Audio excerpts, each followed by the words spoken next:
আসসালামু আলাইকুম। সুপ্রিয় শিক্ষার্থী ভাই বোনেরা, আপনারা সবাই কেমন আছেন? অনেকদিন পর আপনাদের সঙ্গে দেখা।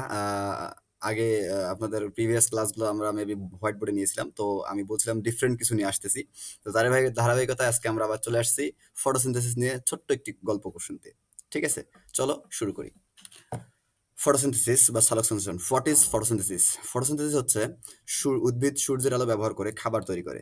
এই প্রক্রিয়াকে বলা হয় ফটোসিনথেসিস বলা হয়। এটি একটি অত্যাবশ্যকীয় প্রক্রিয়া। উদ্ভিদের খাদ্য শৃঙ্খল এবং বায়ুমণ্ডলের ভারসাম্য ধরে রাখে, বজায় রাখে। তো ভারসাম্য বজায় রাখার জন্য ফটোসিনথেসিসের গুরুত্ব আসলে অপরিসীম।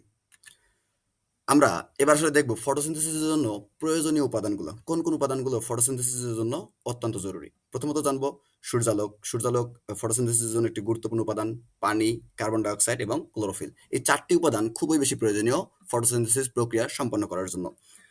তো এবার আমরা দেখব reactants in the presence of products.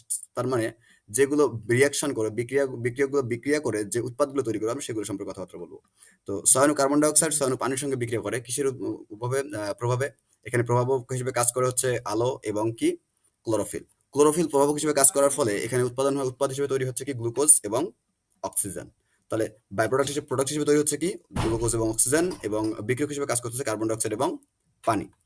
তো চলো পরবর্তী স্লাইডে চলে যাই। পরবর্তী স্লাইডে ইম্পর্টেন্স অফ বলা হচ্ছে ফটোসিনথেসিস, মানে ফটোসিনথেসিসের গুরুত্ব। ফটোসিনথেসিসের গুরুত্ব আসলে অপরিসীম। এখানে ফটোসিনথেসিসের কিছু ব্যবহার রয়েছে যেগুলো না জানলেই না।